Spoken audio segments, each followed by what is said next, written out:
Okay, my name is Alexis Grams, and I'm going to be giving an economic rundown of Good Times Aladdin by the Good Times Productions, the Great British Baking Show, and the Smurfs. Okay, Good Times Aladdin is a different version to the Disney Aladdin coming out before Disney's in 1992 as the original Aladdin, and it follows Aladdin on his quest for money. He meets a man called Hasim, telling him that he's his uncle and he wants Aladdin to come play a game with him hours away in a random desert because him and his father used to play this game. Aladdin ends up following him, but Hasim found out that Aladdin was the only one who could open the vault, which is the reason why he did this, and he found this out from this old woman here.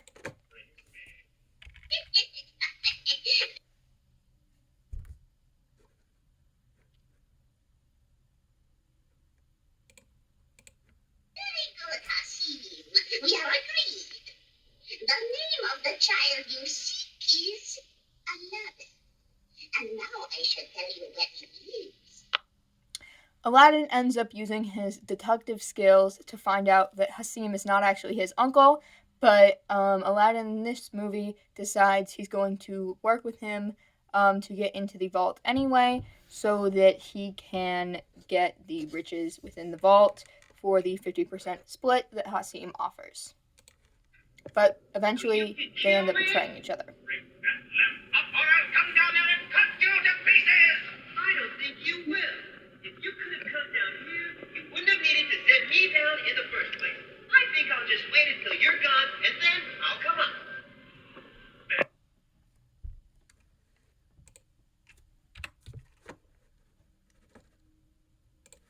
Okay.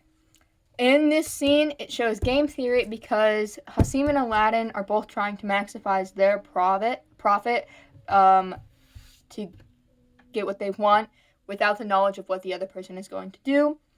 In this case, Hasim trusted Aladdin to go into the vault, but Aladdin ultimately betrayed him, getting the full payoff, which ended up granting him infinite wishes from the genie, which is what happens in this square right here.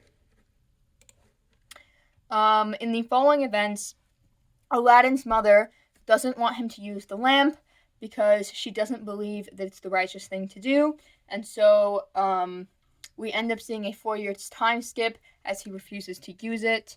But then after that, we find out that the Sultan's daughter is planning on coming to his town to use the bathhouse, and Aladdin creepily decides that he wants to go see her, and so he sneaks into the bathhouse and falls in love at first sight. Which in the scene you can see him trying to escape from the bathhouse after he is caught.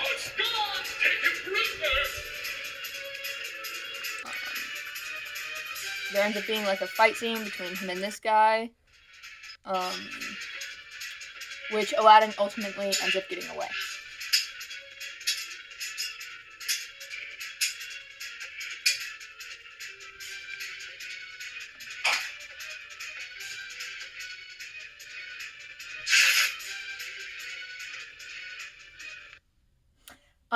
And then after that, Aladdin takes his gems that he stole from the vault, and he sends his mother with these gems to go make a deal with the Sultan to pretty much buy his daughter, the princess. These are fine jewels. Oh, I do not believe it. I'm going to lose the princess to the son of a beggar. Well, not so long as I draw a breath. Indeed, they are a rare collection, Exalted One. But as fine as they are, could they give your daughter the kind of life you have given her? Nay, I say. It would take as many jewels as there are stars in the sky to give her the life she has had. And does she deserve anything less?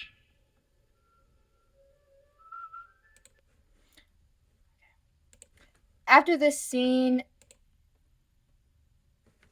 okay, if this changes. After this scene, the Sultan decides that if Aladdin wants to marry his daughter, he has to get the Sultan 80 servants, a bunch of gems and gold, and he has to supply a palace for him and his daughter to live in.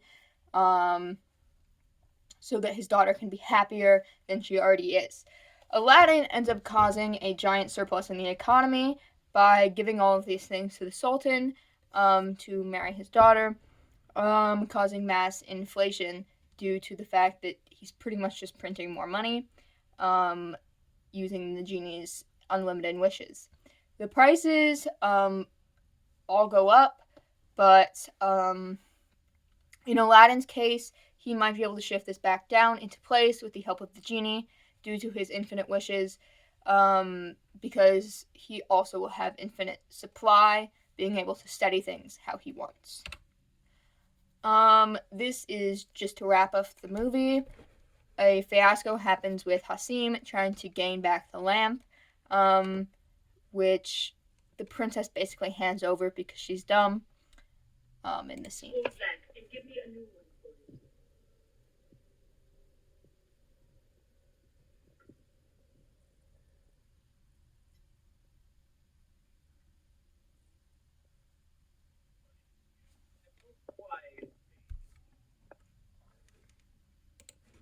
And then this is Hasim's reaction.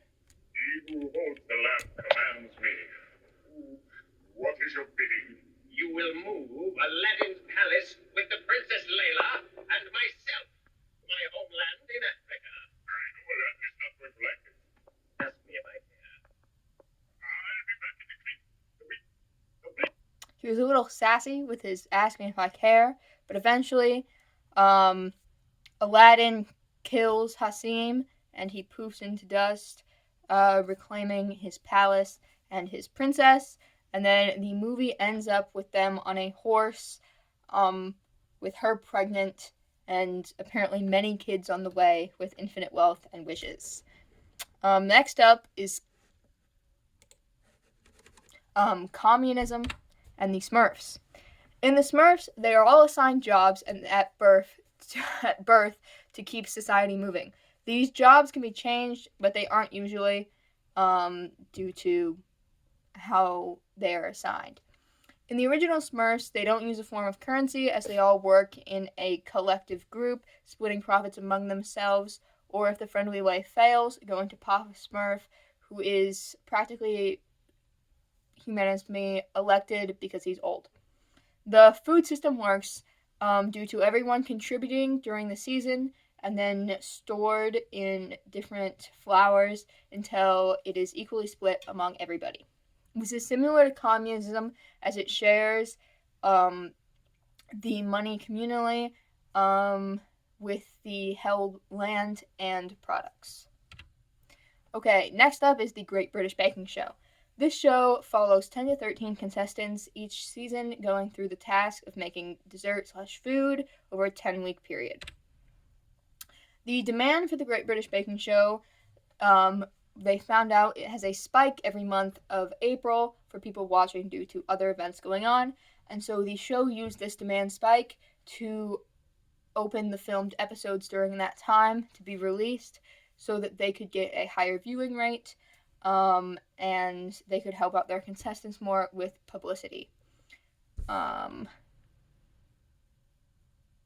then they also found out that the show is well aware of their publicity not only in Britain but worldwide, and so it researches other things like dishes or cultural things that might appeal to their larger audience.